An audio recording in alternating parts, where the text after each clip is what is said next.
Okay, we are back with take two on this, now that we have found the exciting Do Not Disturb setting in Teams.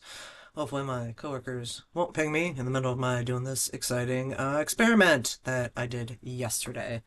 And as you'll see at the end of it, this is probably going to be part one of two, because I have to start again today, and we'll probably start again with different prompts. But this was an experience, and I think other people who do e-resources might be curious about, so here is what happened yesterday trying to use Copilot to generate A to Z list resource descriptions. Because I only have like 200 or so, but they're super fun to update every year, which is why I do them in the summer. Sorry, keep having little tiny water belches. Anyway, I opened with I need to update resource descriptions with new counts of journals. I don't know why I said subject coverage, but it's helpful. And I'm just like, how's your retrieval augmented generation? A Copilot. Where can I find a page with each of the following vendors? And Copilot naturally tries to oblige. Okay, I was trying to make sure if I click this it would scroll. Unfortunately, two of these three, these first two, are for specific databases, and EBSCO is helpful. And that's like, what do you want from this? And it's like, well, the EBSCO one's correct, but the other two are for specific databases. Can you find me something similar to the EBSCO page? Or would it be easier to submit a list of each database that needs its description updated? And so it goes out and it finds ProQuest title list. Doesn't try to find Gale, which is kind of odd. And it is a title list, but again, it doesn't have the ability to crack open Excel files and actually like count all the rows and stuff. So I'm like, I have a good idea. Maybe I can have it manipulate the master A to Z spreadsheet I maintain in addition to having the list inside the software. So I'm like, hey, yeah, can I share this file with you? And it's like, yes, please go ahead and upload it, and then I can review the list of databases and, do the thing you asked. And then I'm kind of like, how do I get this to you? I'm in Teams, which is why I had my coworker just interrupt just now. Fortunately, she's my favorite coworker, but I was like, I could deal with it with one or two, and I could send it over to get post-processed, but then you start sharing things you probably shouldn't be sharing. Proprietary things. Anyway, so I was able to get it all downloaded, and it's a good thing I downloaded it because that's a copy and not the official one that is hanging out inside Teams itself. So I did that, and so it's like, yeah, I'll review the list and help you out. Basically, it keeps repeating the task over and over again, and I don't know if that's just to keep its context window refreshed. So there's the file, and then I'm like, do not overwrite any of the information. Column A is the name of the database. If you search online, remove trailing space, parentheses, and text in parentheses after the database name, because we're strange. It's the name of the vendor for the big vendors that we have, but not all the databases have one. And our vendor for the A to Z list software recently rolled out a thing where it's a lot easier to tag the vendors, so I may not really even need to keep doing that, but I do it anyway. Anyway, column B is where I have my handwritten human generated up to this point database descriptions, and then I'm like, add a new column C, shift the columns right, and put Copilot in cell C1 before adding the description for everything. And so it's like, I've done the thing. Would you look at the file? And then I did, and it looks all good. So would you like me to begin updating descriptions in the new column? Please let me know how many you'd like me to start with. Or do you want me to focus on a specific vendor? Because we had started this conversation off about vendors. And I go, can you start at the top and add a new description to the appropriate cell in column C? If there is no text in the A column, skip to the next column where there is text. And you can relabel the untitled 3 column notes, because I did have a blank column in between two other columns that I was using for notes of various things. And this is actually a good file that it generated here. So it did make the column, it did relabel the column, and it did generate a new column all the way at the far right of all the other ones that had cleaned up versions of the database names to assist itself in doing accurate lookups. So I am going to have to keep that part of the prompt in when I redo this today, because it is going to have to trail off the data spaces, trailing spaces and parentheses, unless I like start by downloading this here. Maybe I will do that. Maybe I will do that and make it a little bit easier myself. Anyway, it goes, do you want me to begin filling in the updated descriptions? And so it starts generating ABIN form, and it puts it in, and that's all happy dappies. And then I'm like, yes, please continue, and it does it again. And then it's like, please continue. And I'm already fed up because I'm like, why do you keep asking, you crazy little thing? Just do it. So I'm like, can you continue adding new descriptions without asking each time? And it's doesn't answer. It's just like, okay, here's the description for the thing that I was asking about. And I am going to continue with the next one. It does it for like three or so in a row before it gets like unconfident. And then it'll stop. So I'm just scrolling down to see continue with next database, please, until you're done. And I don't know if it was a timeout thing, a context window thing, or what. And so it keeps going, keeps going. This is also over lunch, which the human is getting kind of tired and is coming back and is like, come on, keep going.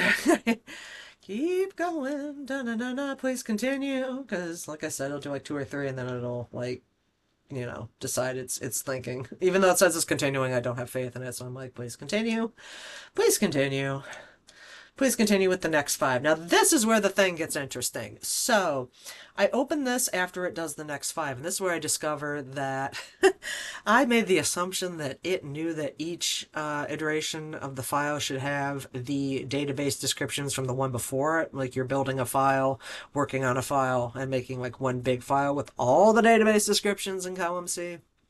Well, that's not what was happening. It would search for the database name and then find and generate the description and put it in whatever appropriate cell in column C that it was applied to. But whenever it printed out another iteration of the master A to Z updated file, it would only have the last thing it had searched in column C, which was really annoying. And so I'm like, okay, well, that's not real helpful because it says the same thing that you're generating in chat. So why am I even making you generate, things and put them in column C if, my original idea, which was to eventually open this in Excel and have my descriptions, the Copilot generate descriptions and be able to edit my descriptions based on what you pulled into the Excel spreadsheet is not going to happen.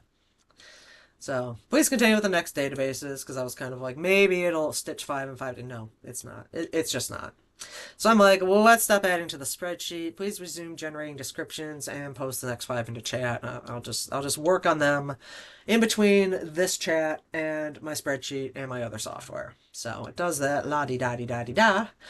And then please continue with the next 5 because I'm like, how about you give me a link because I have no idea where you're pulling this from.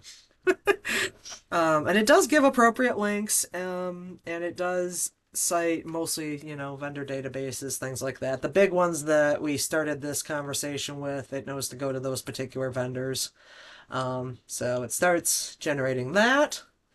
Business aspects, and some of these are really good. I didn't show you the all data in this take, but all data in particular was much better than what I had written about it in my human generated description. So yep, continue with the next 5, blah blah blah blah blah. I do the next 5. And then I'm like, maybe I can get it to do a batch that's larger than this. Maybe it can do a batch without having to count. Let's see if it's smart. So please do the rest of the databases that start with C, and that's like, okay, so it resumes where it's supposed to resume, and then it goes to consumer health complete, and these are not all of our databases in the C's. So I'm kind of like, seriously? Seriously, you can't keep going and recognize there's more stuff down there with the letter C after this, but before the D. So that was frustrating. I was like, okay, so it's only smart enough to realize that it can count. It's not smart enough to necessarily keep going with letters. So I'm like, yeah, just continue. Let's see what happens. And you can see there's contemporary women's issues and CQ researcher. Which is after consumers health complete, but not at letter D.